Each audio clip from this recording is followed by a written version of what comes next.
Hello and namaskar viewers. I am Sanjeev Pandya welcoming you to this week's edition of the Tax Talk with AJ, your favorite show right here on your favorite TV channel, that's ITV Gold. The show is proudly brought to you by Science CPS Services, a full-fledged professional accounting firm located in the state of New Jersey, multiple locations to assist you with any tax matters or any business-related matters. When I say business-related matters, I mean if you need virtual CEO, virtual CFO, if you need bookkeeping services for your business, if you need payroll services, that all can be done by Science CPS Services trained and knowledgeable staff. And their on-hand CPAs can also guide you in the right direction when it comes to taxes, personal taxes or corporate taxes. For more information, you can contact them by calling 908-888-8900 or visit sciencecpsservices.com. With that note, I'd like to welcome a gentleman who leads Science CPS Services to the greater heights of success each and every year because they believe in doing taxes and everything so right, and that is Mr. AJ Kumar, CPA and MBA with Science CPS Services. Sir, welcome to the show. Thank you, Sanjay. Thank you for the kind introduction. Sure, very well. Of course, you deserve it because everyone talks about Science CPS Services and how happy they are with the services they get at Science CPS Services. All right, so tax season is over, of course, and now we pick on a very interesting topics that might interest you. And if you have filed extension, then definitely you really need to know. When it comes to taxes, we know that income that you earned, you pay taxes. But let's talk about non-taxable income. What are the non-taxable income and how you should know about what you should know about those non-taxable income? Absolutely, Sanjeevji. So we know any income that you have, W-2, salary, commission, bonus, anything, this is all taxable income. We add up the income and then we compute the taxes at the end of the year. But how about some income that is not taxed? How do you create income that you don't have to pay the taxes on? So today's topic is discussing income, what type of incomes we have that is not going to be taxed at the end of the year for you. Non-taxable income today. So let's start with gifting first. Okay, absolutely. So the gift limit for 2025 is $19,000 per person to per person. What it means is husband can give $19,000 to somebody, wife can give $19,000. So a couple can give $76,000, $19,000. Husband can give to husband can give to wife, and then wife can do the same thing. So $76,000, and you say, what form do I need to file? No reporting needed. Up to $19,000 of gift can be received with absolutely no tax implication and no reporting requirement. You say, what if the amount is higher than $19,000? How much tax do I have to pay if somebody is gifting me more than $19,000? Even then, there is no tax that you have to pay as a giftee. As somebody who is receiving the money, you have no obligation to file taxes or report that gift as income. The filing obligation belongs to giftor, the person who is giving the gift, and depending on their situation, even they may not have to pay any taxes. The point we are trying to make here, the first type of income that is not taxable is gift. If you are receiving the gift, you don't have to worry about it. How about the coupon cashed or discounts received? Absolutely no taxes. If you have a coupon or if you have some discounts, it's not reported, it's no filing needed, and it's not taxable income. You owe some medical expenses and somebody is paying your medical expenses on your behalf. There is no limit. You don't have to worry about $19,000 anymore. Medical expenses paid on your behalf does not create taxable income for you. Same thing for the tuition. You have school-going children, you have college-going children. The tuition fees is very expensive these days. And let's say the grandparents are paying the tuition directly to the school. How much can they pay? Everything, as much as they can afford. So the tuition paid directly to the school, similarly as medical expenses paid directly to the service provider, are not taxable. But take a step back. If they are paying this money to you and you are making this payment to school and or the hospital, then the limit is $19,000 per person to per person. But again, for a couple, To another couple, it could be multiplied by 4, 76,000, which is per person to per person limit. So there are a lot of other incomes that we have that are not taxed.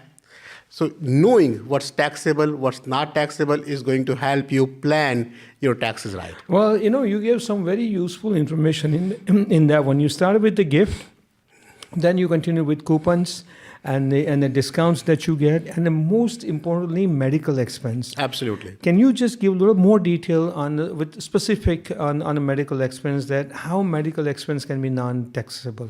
Well, so if you are paying medical expenses from your pocket, you can claim it as deduction on itemized deduction, but the medical expenses have to be more than 7.5% of your AGI. You know your income is 100,000 and your medical expenses are 5,000. You're not going to get any benefit anyway. So if somebody else is paying that medical expense on your behalf, then they can claim this medical expense on their tax return and it's not taxable income to you. Let's far-fetched example. Let's create a hypothetical example. 4 families, each have $5,000 worth of expense, medical expenses, 100,000 of income. They each have to have $7,500 of medical expenses to claim.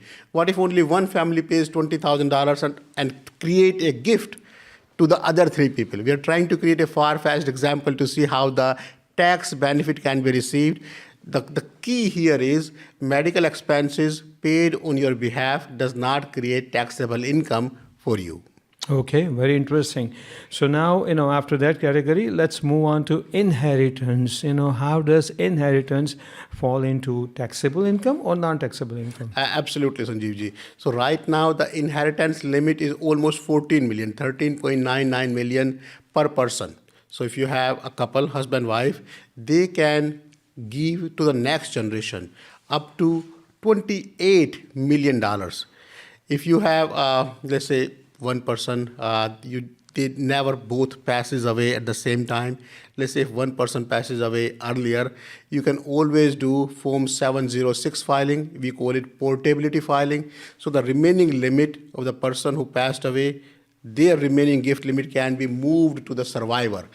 So in a couple, up to $28 million can be given to the next generation or however they choose at no tax consequences. Meaning the person who is receiving it, let's say if you got $10 million, once you start earning interest on that $10 million, that interest is taxable.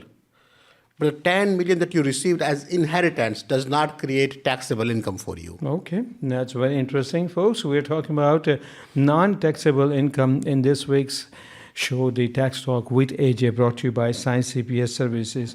Life insurance proceeds. Life insurance proceeds typically are not taxable.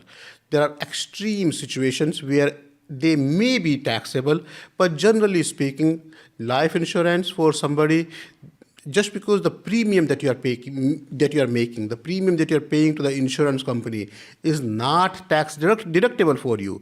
So when the insurance is exercised, the proceed from the life insurance is typically not taxable.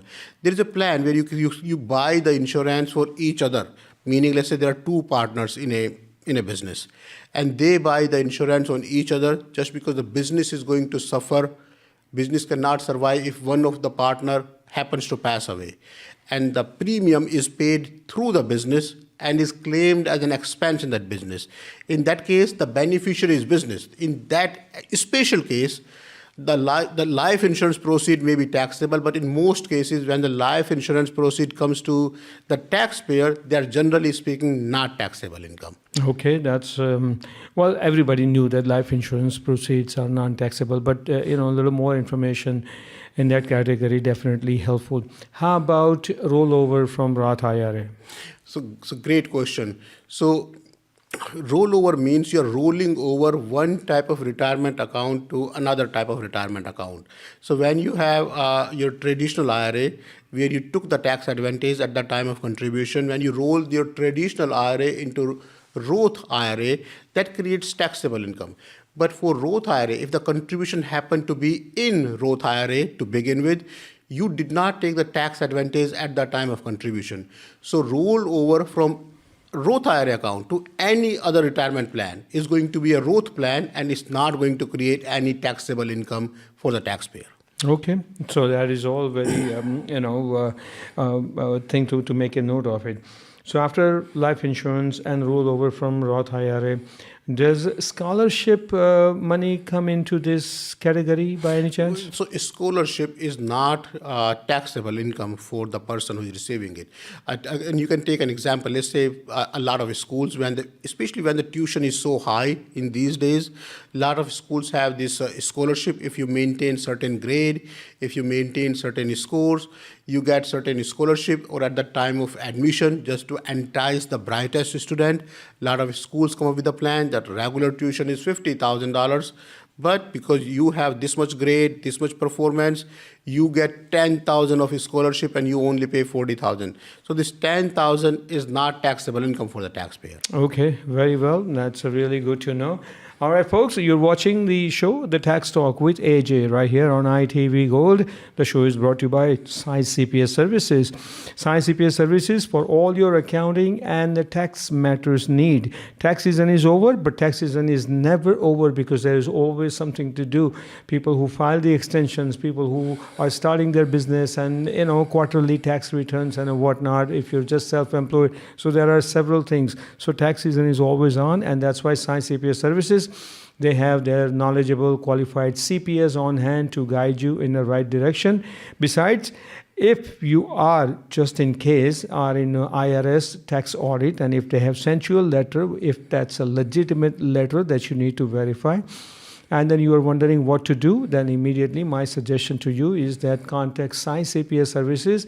They will help you with that IRS tax audit matter. Once again, they can be reached at 908-888-8900 or visit their website, sciencecpsservices.com.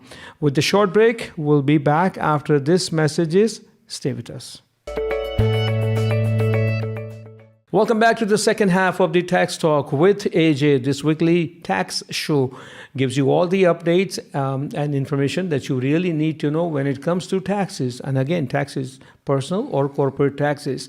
Today's topic is non-taxable income. Right before the break, AJ told us about certain categories in non-taxable income.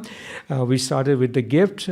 Once a person receives a gift, what happens? Then inheritance, and then rollover from Roth IRA. So these are the things that we covered in the first half, and the other things. Now we're going to continue, and also we talked about scholarship. Now we're going to continue with the more things in this second half. Let's start with the child support payments. Are they taxable? Well, no. Child support and child alimony. There were two things. And after 2019, the tax deduction for the child alimony has been removed. Child support was never taxable. Never tax deductible for the giver, never taxable income for the receiver. Child alimony used to be, and it still is. If your divorce decree happened prior to 2019, you may still have the same clause. But now, with the new divorce, child alimony is not tax deductible for the giver and is not taxable income for the receiver. Child support was never taxable income for the person who is receiving it. Okay. So that's one thing clear. Why did they change the rule after 2019? I'm glad you asked. So if you think about it, the way the divorce decree works, the person who is making more money is supposed to give money to the person who is getting less money, who is making less money.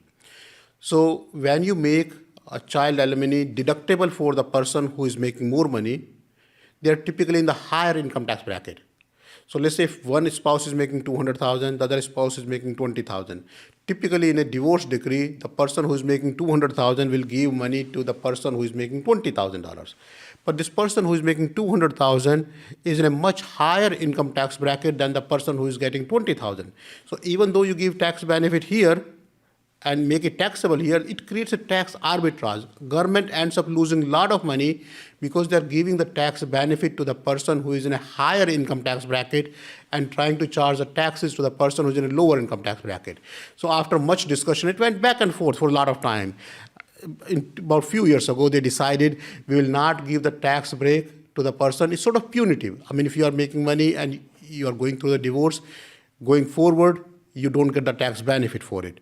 The person who is receiving the money is not going to be paying any taxes. But if you take a step back, the court system, the way they used to decide these amounts as how much money this person should be paying to this person, they used to factor the taxes. Let's say your expenses are $1,000 a month.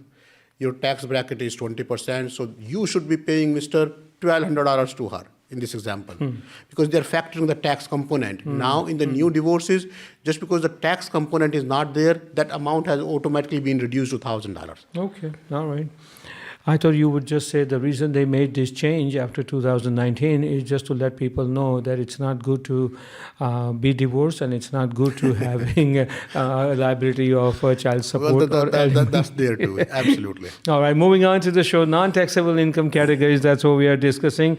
Now, what about long-term insurance payment? You know, some seniors... Long-term care insurance are Long-term not care. supposed to be taxable income for the receiver. There are mainly two reasons for it. If you take a step back, first, the long-term care insurance premium, the amount of money you are paying for the insurance, is not tax deductible. And second, this long-term care insurance is typically paid to the healthcare provider directly. So there are two parts to it. First, technically speaking, it's not the money that's coming to you. It's going to somebody who's providing the healthcare.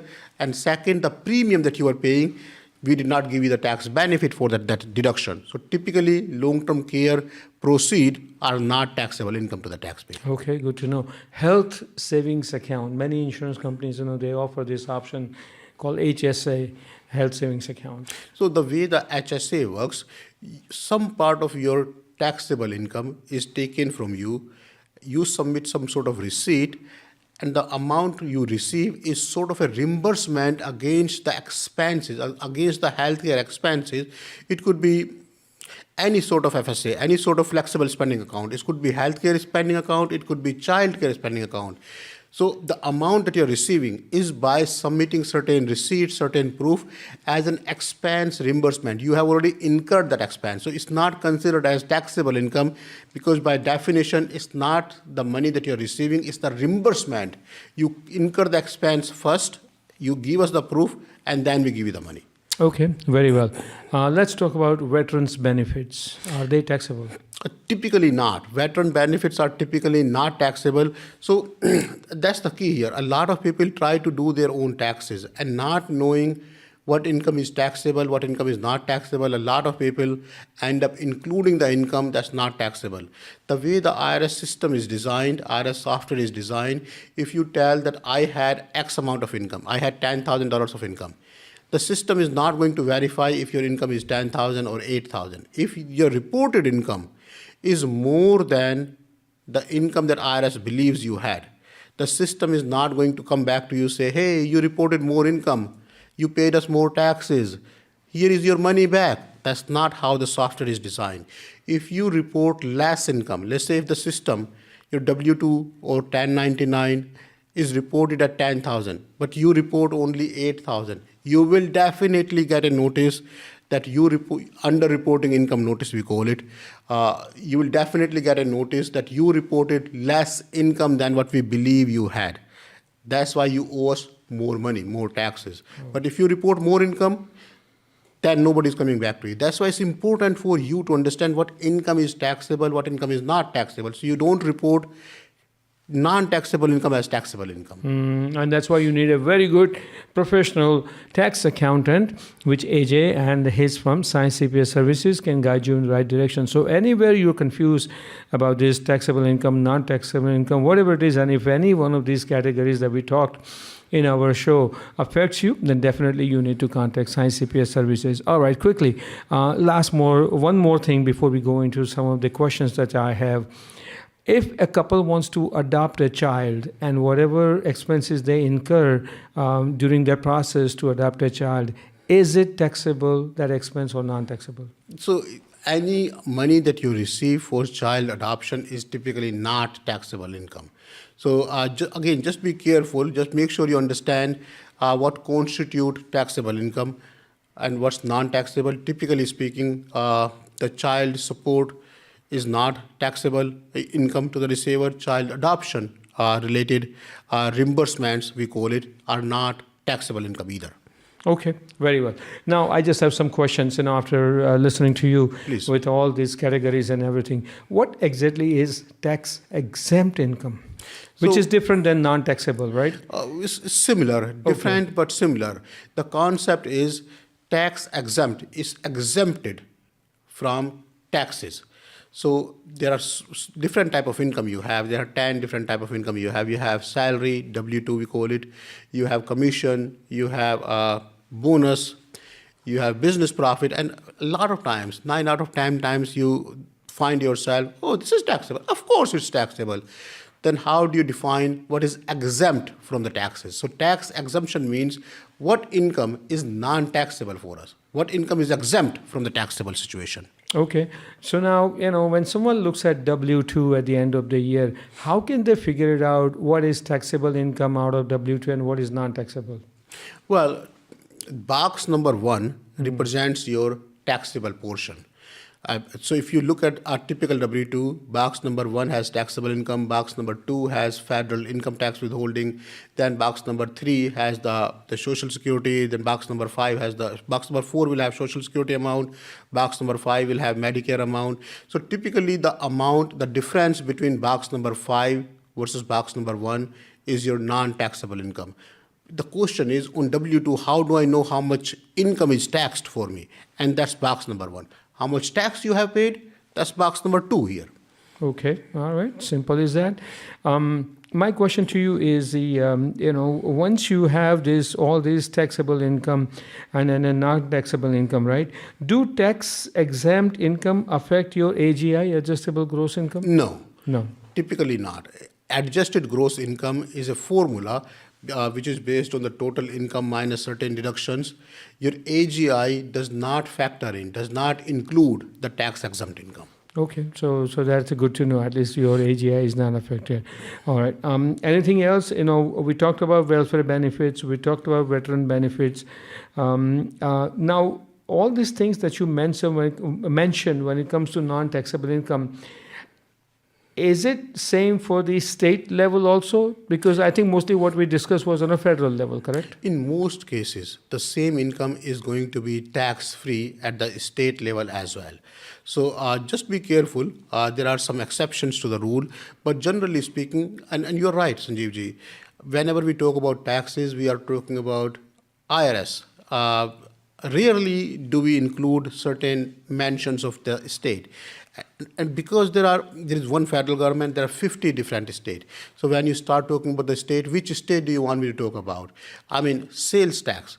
New Jersey has 6.625%. In Newark, just in New Jersey, there is a different area where the sales tax is half, not the regular sales tax. New York has 3 different types of sales tax. Same thing with the income. New York City has a different additional income tax. So not only talking about a state is more cumbersome just because you have multiple states.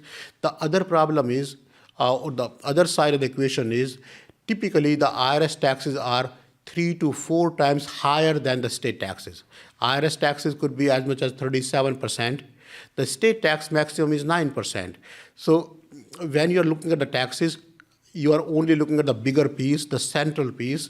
But a lot of these rules that we talk about for IRS tax exemption typically applies to the state as well. Okay, very well. Last question, quickly. Is there any IRS publication that we can refer to find out what exactly is taxable income and what is non-taxable income? Absolutely, Sanjeev ji, absolutely. So if you want to learn more about non-taxable income, tax-exempt income, please refer IRS publication 525. You can just type on Google, on internet, IRS publication 525, 525. You'll get a PDF file, very easy to read, and it will detail out, at least at a summary level, give you what income is non-taxable or tax-exempt income. Okay, very well, AJ. Thank you so very much for your time. Thank you for your valuable input, as always, and in today's discussion, non-taxable income in our show, The Tax Talk with AJ. Until we meet again, same place, same time, I am Sanjeev Pandya, wishing you all happy and tax-free days ahead. So long. Thank you.